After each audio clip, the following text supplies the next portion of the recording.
Bonne formation les pirates, la formation sur la déception. Je suis déçu parce que mon conjoint il m'énerve. Voilà, mon conjoint m'énerve, donc ça me déçoit.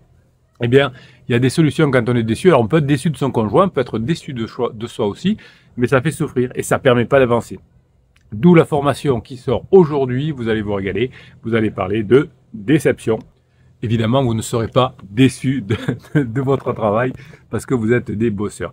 Donc la déception n'est rarement des actes même, vous l'avez compris. Ce sont plutôt les attentes irréalistes que nous projetons sur les autres. Je voudrais que mon conjoint revienne tout de suite. Et effectivement, on vit dans un monde saturé de promesses instantanées. Et puis vous avez des coachs aussi qui, malheureusement, qui vous incitent là-dedans. Ouais, vous faites un silence radio, dans 3 mois il est revenu. Ouais, vous faites une lettre magique, il va se rendre compte que... Non, on vit dans un monde saturé de promesses, c'est vrai, des publicités de rêves, etc. Mais vous, les pirates, hein, vous êtes des personnes, des personnalités, on va dire, qui n'ont peur de rien, ça c'est bien, mais aussi qui savent que rien n'est possible sans effort. Quand on veut exiger quelque chose, un peu comme un enfant, je veux que mon conjoint revienne, eh bien la chute est rude. Évidemment, nous sommes encore plus particulièrement vulnérables hein, avec votre conjoint quand vous êtes amoureux, quand vous êtes attaché. Eh bien évidemment, tant que vous serez dans des attentes, ça va devenir des prisons émotionnelles où vous allez attendre de votre conjoint qu'ils incarnent ce qu'ils ne sont pas encore capables de vous donner. Plus tard, hein, quand vous aurez changé, que vous repasserez des bons moments ensemble, vous pourrez. Vous voudriez presque que votre conjoint incarne une perfection inexistante, alors que vous, il y a encore du boulot aussi à faire. Comme pour le capitaine, on travaille toute notre vie. Alors imaginez une anecdote, un village isolé, un homme qui construit une tour d'ivoire, et dans cette tour d'ivoire, il y abrite les promesses de son mariage parfait. Chaque jour, il y ajoute une brique qui symbolise ses attentes. Vous voyez, ça monte. Et la tour, elle devient si haute qu'on ne peut plus descendre quand on est en haut. Et bien voilà. Un jour, il y a un orage, et un orage, ça emporte tout. Et l'homme réalisa, peut-être trop tard, que ce n'était pas sa femme qui l'avait déçu, mais c'était ses attentes irréalistes qui avaient tout détruit avec l'orage. C'était la prison dans laquelle il était tombé, dans cette tour d'ivoire. Donc malheureusement, les approches courantes nous poussent à reformuler nos attentes et à nous concentrer sur les actions de notre conjoint. Il devrait faire ça, pourquoi il me trahit, pourquoi il veut avoir pansement. Et pourtant, quand on veut faire changer son conjoint, eh bien, on est bien obligé de se rendre compte que ces solutions, eh bien, elles ne marchent pas, non, parce qu'elles nous enferment davantage dans une logique de contrôle. Pire encore, parfois, elles nous éloignent de l'essence même de notre lien humain, c'est-à-dire accueillons la capacité dans son imperfection. On est capable d'accueillir l'être humain dans son imperfection. Imaginez une jeune femme qui organise un somptueux dîner, on va dire pour ses 10 ans de mariage, et son mari il est absorbé, obsédé par une promotion professionnelle. Et il oublie cette date. Eh bien, Gula détruit les roses, qu'il a ramené en excuse, elle s'énerve, pourquoi tu as pas pensé à moi, etc. Et finalement, plus tard, elle réalisera que ses attentes symbolisaient plus que son propre besoin de partager un repas avec son conjoint, mais plutôt un besoin de validation de l'amour de son conjoint. Donc souvent, à travers les actes, on veut beaucoup plus de symboles que l'on a. Donc on va essayer dans cette formation de considérer la déception comme un outil de révélation. C'est pas un échec, c'est une révélation. On va essayer de se demander que me dit cette frustration sur mes propres besoins. On va essayer de reprogrammer dans cette formation nos émotions.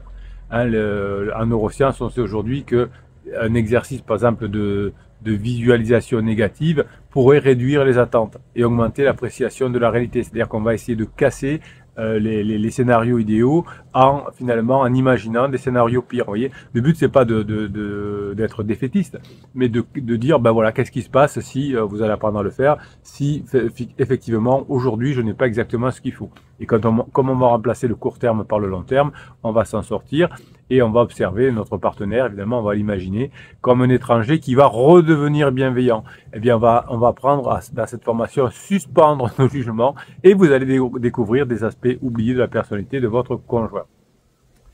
Imaginez un pianiste renommé qui se retrouve incapable de jouer après une dispute avec sa femme. Eh bien oui, ça arrive. Hein. La musique qui avait uni leur couple, eh bien ça peut devenir une arme silencieuse parce que quand on est en crise de couple, eh bien tout d'un coup on peut être bloqué. Imaginons que ce pianiste, tout d'un coup, il puisse rejouer pour lui-même, pas pour les attentes de son épouse qui lui disait avant, oui, c'était trop bien, c'était trop génial. Non, juste peut-être cette prise de conscience qui va sauver le mariage. Eh bien, vous allez apprendre dans cette formation, finalement, à maîtriser la visualisation négative, de limiter vos attentes dans quelque chose qui est raisonnable, qui va permettre d'avancer. Vous allez pouvoir lister les déceptions récentes et explorer finalement, apprendre à explorer ce qu'elles révèlent sur vos besoins, sur vos croyances. Et vous allez être beaucoup plus neutre, effectivement. Hein. Vous allez apprendre à moins attendre, mais à plus donner, entre guillemets, puisque quand vous attendez moins et que vous donnez plus, évidemment, ça va fonctionner.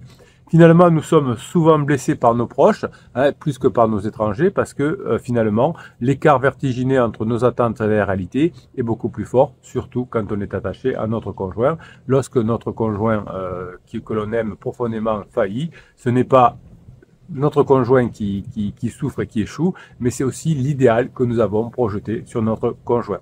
Ce mécanisme qui est profondément ancré dans notre cerveau, active des zones physiques qui sont aussi fortes qu'une douleur physique, comme si l'échec de votre conjoint ou si l'échec de la relation avec votre conjoint était une agression envers nous.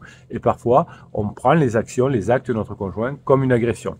Évidemment, le processus de réévaluer nos attentes que l'on va apprendre à faire dans cette formation va nous transformer et va transformer cette déception en apprentissage. Face à une crise de couple, face à une crise existentielle peut-être de votre conjoint, beaucoup de personnes choisissent l'évasion. Par exemple, votre conjoint qui est en crise va choisir de prendre un pansement, quitter son partenaire, changer de travail, s'investir dans des projets éloignés. Eh bien, derrière cette impulsion se cache une fausse promesse, celle que fuir un environnement insatisfaisant suffirait à retrouver la sérénité. Mais ça vous arrive aussi, hein, mes pirates adorés, des fois pendant la phase de traversée du désert, qui est longue, il faut bien le dire. Parfois, vous allez dire, je crois que je vais abandonner, c'est foutu, ma femme ne reviendra jamais. Ça, c'est des pirates qui se sont pas mis au boulot, qui ont consommé, comme on dit, des vidéos ou des messages Facebook, mais qui finalement, au bout d'un moment, n'ont rien fait et se sont épuisés. Donc, au lieu de fuir un environnement insatisfaisant, mes pirates adorés, vous allez apprendre à retrouver la sérénité en bossant sur vous. Nos émotions négatives, vous le savez, sont moins liées à l'extérieur qu'à nos circuits interne, l'évasion, hein, avec un pansement par exemple, marque la véritable source du malaise. Comme vous, quand vous fuyez finalement votre conjoint en disant « je crois que je vais abandonner », eh bien ça, effectivement, c'est aussi une fuite. Ryan Seacrest, qui a annoncé en 2024 sa séparation avec Aubrey Page, ils étaient ensemble depuis plusieurs années. Et officiellement, le couple était trop différent. C'était trop différent. Et alors, officieusement, évidemment, en réalité, des proches ont révélé que Ryan cherchait à se réinventer, pensant qu'un changement radical l'aiderait à apaiser ses doutes existentiels. Mais ce n'est pas en balançant son couple par la fenêtre qu'on va y arriver. Évidemment, plus tard, quand il sera sorti de sa crise, Ryan dira « j'ai fui les problèmes qui n'étaient pas à l'extérieur, mais qui étaient à moi ». Évidemment, dans cette formation, vous allez apprendre à changer de cadre, à quitter non pas la relation, mais quitter le cadre qui vous fait souffrir, hein, ce cadre qui fait que finalement on était trop proche de son conjoint, qu'on était trop sérieux, qu'on était trop triste. On sait que les pansements affectifs qui activent la dopamine auront un effet court qui va s'estomper une fois la nouveauté disparue. Donc vous allez apprendre à faire quelque chose de plus dans la durée, hein, pour être moins déçu. Si vous cherchez quelque chose qui est un petit peu, comment dirais-je, rapide, comme de la manipulation du moi je te suis, vous allez sombrer. Donc là, vous allez apprendre plutôt à vous retirer dans un travail sur soi pour ne pas être dans une fuite déguisée, mais dans quelque chose qui est beaucoup plus puissant. La rupture entre Taylor Russell et Harry Styles, qui était en 2024, avait illustré aussi cette problématique. Taylor a expliqué qu'elle pensait trouver une nouvelle liberté en rompant, mais elle a vite découvert que ses propres insécurités ressurgissaient. Donc dans la formation, vous, pour ne pas fuir, pour ne pas être déçu, vous allez travailler sur vos insécurités. Hein, ce n'est pas Harry que je fuis, a-t-elle dit, mais mes propres ombres. Elle a dit ça dans une interview et c'était parfait. C'était bien analysé, on va dire. Donc, vous allez apprendre à la formation à faire des immersions paradoxales, hein, plutôt que de fuir. Vous allez apprendre pour être moins déçu, à plonger délibérément dans ce qui vous dérange, dans votre relation. Hein, ou peut-être que votre conjoint traverse sa crise et ça vous dérange. Donc, on va apprendre à le faire. On va apprendre à gérer l'évasion, hein. Au lieu de partir, on va partir dans quelque chose de nouveau, hein, pour nous avancer. Ce sera beaucoup plus rapide, beaucoup plus efficace que de fuir de la situation. Et on va travailler sur l'acceptation. On va adopter une approche qui va être finalement d'accepter radicalement ce qui est, pour le modifier. Parce que si on dit je le fuis parce que ça ne fait pas partie de ma vie, eh bien ça ne pourra pas être réparé. Vin Diesel, qui a partagé une anecdote personnelle lors d'une interview, après avoir envisagé de quitter sa carrière pour se retrouver, il a choisi de revenir à ses débuts dans le théâtre et il s'est confronté à ses peurs plutôt que de les fuir. Et plus tard, quand sa femme était en crise, ça lui a permis aussi de récupérer son conjoint. Donc parfois, rester, c'est plus courageux que partir. Hein, Vin Diesel nous l'a dit, mais vous le savez aussi. Donc même si vous êtes déçu, même si vous avez des difficultés, eh bien c'est par le travail que vous allez diminuer votre déception et votre difficulté, et ce n'est pas en fuyant la situation. Donc vous allez apprendre par des exercices comme la cartographie des peurs, comme le face-à-face silencieux, comme l'énigme du miroir, vous allez apprendre finalement à ne plus fuir, mais à vous rapprocher de votre conjoint, à diminuer ce qu'on appelle la déception. La rupture qui est temporaire de la part de votre conjoint agit sur vous comme un signal de détresse dans le cerveau et ça active le système de récompense qui crie à la privation, au secours, je suis déçu, je n'ai plus mon conjoint qui me dit qu'il m'aime. Eh bien, ce phénomène que j'appelle le craving affectif, c'est pas moi qui l'appelle, c'est le nom qu'on a en anglais, ça déclenche une boucle toxique. Hein. Plus vous allez ressentir le manque, plus vous allez idéaliser ce que vous avez perdu. Et votre conjoint qui est saoulé par vous parce que vous ne faites pas ce qu'il faut au début, eh bien, il ne vous idéalise plus puisque vous le faites souffrir. Donc cette boucle toxique, on va apprendre à la travailler pour ne plus être déçu. Et ce vide n'est pas causé finalement par l'absence programmée, temporaire de votre conjoint, mais par des attentes irréalistes ou des blessures profondes qui vont se réveiller. Mazarine Pelgeau, la fille de François Mitterrand, a eu une séparation très médiatisée. C'était en 2023 qu'elle a dit ça dans une interview. J'ai commencé à idéaliser mon ex à tel point que j'oubliais parfois que j'avais échoué. Le manque m'avait rendu amnésique. Elle a alors découvert que ce vide était une réminiscence d'un sentiment d'abandon vécu dans l'enfance. Hein, on comprend bien avec l'enfance qu'elle a vécue, avec un papa qui venait la voir que de temps en temps. Donc les personnes qui sont des bébés pirates essayent de remplir le vide à tout prix, ou votre conjoint aussi, hein, qui va se jeter dans sa souffrance, dans une nouvelle relation temporaire pansement. Ça va ne le faire que l'étouffer encore plus. Il va essayer, votre conjoint, de changer un petit peu son mode de fonctionnement pour avoir moins de symptômes, mais ça ne va pas résoudre la cause, évidemment. Vous allez apprendre à rationaliser le manque, à tenter finalement d'aller mieux. Ce n'est pas en calmant la douleur émotionnelle avec de la fuite, mais cette douleur émotionnelle qui est ancrée dans des circuits plus profonds que la logique. Si vous voulez juste fuir, ça ne suffira pas. Donc vous allez travailler sur l'autosuffisance finalement et vous allez vous persuader, vous allez apprendre que vous n'avez pas besoin de quelqu'un pour basculer dans un isolement émotionnel. Vous pouvez le faire aussi tout seul, hein, vous pouvez vous sanctionner tout seul. Donc vous allez apprendre à vous confronter au vide, hein, rester délibérément seul pendant une journée sans distraction, pourquoi pas.